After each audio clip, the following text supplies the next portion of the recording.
চলছে শুভ, তোমরা কিছু একটা লুকোচ্ছ, মিথ্যে কথা বলছো না?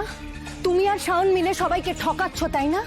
কারণ শাওন যেভাবে বলেছে যে সিচুয়েশনে তোমাদের বিয়েটা হয়েছে, আমার মনে হচ্ছে সেটা ঠিক নয়। তোমরা সবটা মিথ্যে বলছো, সবটা লোকাচ্ছ সবার সামনে, তাই না? কি হলো বলো, উত্তর দাও আমাকে। কর না, তখন থেকে কি যাতা কথা বলে যাচ্ছ বলো তো তুমি? এত বড় একটা বিষয় নিয়ে কেউ কখনো মিথ্যে কথা বলে? তোমার কি মাথাটা পুরো খারাপ হয়ে গেছে? হ্যাঁ, হয়ে গেছে, আমার মাথা খারাপ হয়ে গেছে। কারণ এই যে আজকে তুমি যেভাবে টিফিন গুছিয়ে দিচ্ছ শুভর জন্য, যেভাবে সংসার করছো, এই সবকিছু একদিন আমার পাওয়ার কথা ছিল, এই সংসারটা আমার করার কথা ছিল, কিন্তু সেই সুযোগটা তুমি আমার কাছ থেকে কেড়ে নিয়েছো। মিসেস শাওন অধিকারী,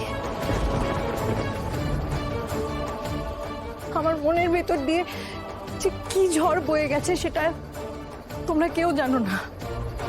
এর 1% যদি তোমার সাথে হতো, তাহলে তুমি না বেঁচেও থাকতে পারতে না, জানো তো? তোমরা সেদিন যেভাবে বিয়ের মণ্ডপে আমার সব স্বপ্ন ইচ্ছেগুলোকে ভেঙে চুরমার করে দিয়েছো না, তারপরেও তুমি এক্সপেক্ট করছো, তারপর তুমি আমার কাছ থেকে এক্সপেক্ট করছো যে আমার ভালোবাসার মানুষের সাথে তুমি আদিক্ষেতা করবে, আর সেটা আমি চুপচাপ দাঁড়িয়ে সহ্য করব? এত অডাসিটি তোমার আসে কোথা থেকে বলো তো? অডাসিটি তো তুমি দেখাচ্ছ শ্রীপর্ণা। একটা বিবাহিত ছেলেকে তার স্ত্রীর সামনে দাঁড়িয়ে প্রশ্ন করছো তার বিয়েটা আসল না নকল।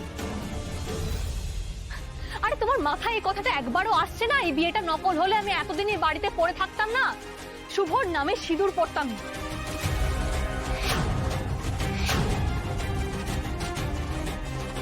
তোমাকে আমি বিশ্বাস করি না শাওন, কারণ আমার প্রথম থেকেই মনে হচ্ছিল তুমি একটা স্বার্থপর 1 নম্বরের ধান্দাবাজ মেয়ে। আর এটাও আমি খুব ভালো করে জানি যে তুমি জানতে যে আমি শুভকে ভালোবাসি, আমি শুভকে বিয়ে করতে চাই।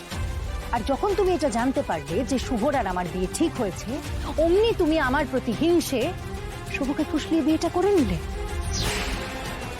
এই সব কিছু তোমার একটা চক্রান্ত। তুমি তো দেখছি একটা মারাত্মক ডিলিউশনে আছো শ্রীপর্ণা। তখন থেকে যা নয় তাই বলে অ্যালিগেশন দিচ্ছ আমার নামে।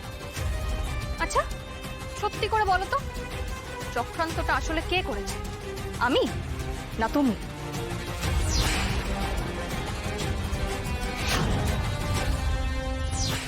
আর শুভর এই কথাটা স্পষ্ট করে জানিয়ে দেওয়ার পরেও তুমি কি করলে? নিজের পরিবারকে বাধ্য করলে শুভদের পরিবারকে শর্ত দিতে। আর এখন শুভর বিয়ের পর এসেছো ওর ভালোবাসার খবর নিতে।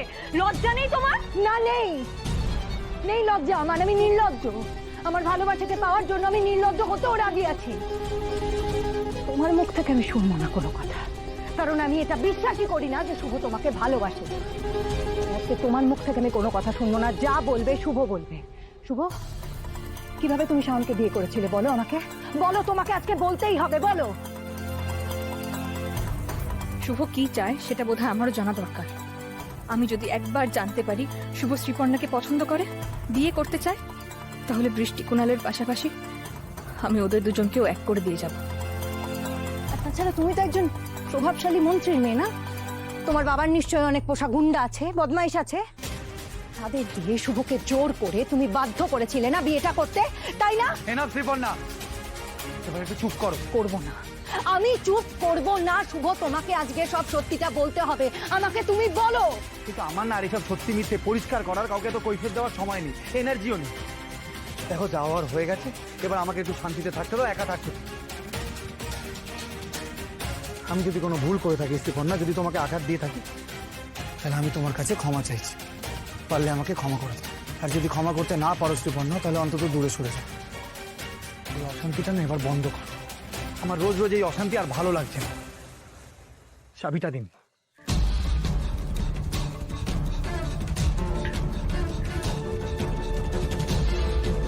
আসলে আমার বড় মেয়ে মলি, ওর বিয়ে দেওয়ার সময় না অনেক টাকা ধার দেনা হয়ে গিয়েছে। ও তখন আমাদের একটা নিজের যে বাড়িটা সেটা ব্যাংকের কাছে বন্ধক রেখেছিল।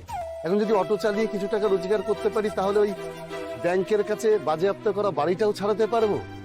ওর সংসারে তো 2-4 টাকা দিতে পারো। বাড়িতে এতগুলো মানুষ, তার সঙ্গে নতুন বৌমা এসছে, শুভ একা কি করে সামলাবে বলো? কিন্তু আমি ভাবছি মন্ত্রীর বাড়ির কুটুম হয়ে তোমার রাস্তায় অটো নিয়ে এভাবে বেরোনোটা কি ঠিক হবে? আমাদের মন্ত্রীমশাই একটা কথা বলেন জানো গোপালদা, যতই আমরা বড় হই না কেন, কোনো কাজকেই যেন আমরা ছোট চোখে না দিই। তাই ভাবলাম যেটা পারি সেটাই করি, অতটাই চালাই।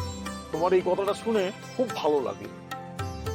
তুমি অত বড় বাড়িতে নিজের ছেলে বিয়ে দিয়েছো, তাও অভাবে তাদের থেকে কোনো সাহায্য না নিয়ে নিজে পরিশ্রম করতে চাইছো, নিজে পরিবারের পাশে দাঁড়াতে চাইছো। আমার গর্ব হচ্ছে মন্ত্রীর বেয়াই যে আমার পরিচিত, এটাই ভেবে। গোপালদা, তোমার কাছে একটা অনুরোধ করবো। বলো বলো। এই অটো চালানোর ব্যাপারটা না তুমি এক্ষুনি কাউকে বলো না। মানে আমি চাই না এটা নিয়ে আবার ওই পরনিন্দা পরচর্চা এসব হোক।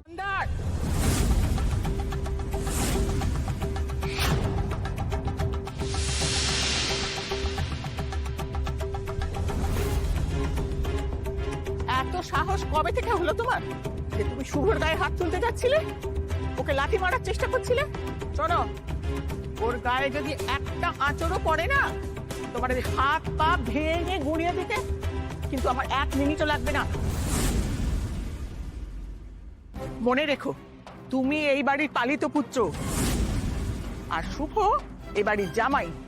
তাই তোমার এই বাড়িতে যা জায়গা, ওরও ঠিক তাই, 1 চুলও কম নয়। আমি বেঁচে থাকতে রুদ্রপুরের জামাইয়ের অপমান কোনোভাবেই হতে দেব না। তাই আজকের পর 1 মুহূর্তের জন্য যদি তুমি শুভকে তুই তোকারি করেছো, অপমান করেছো, গায়ে হাত তুলতে গেছো, তাহলে আমার থেকে খারাপ আর কেউ হবে না।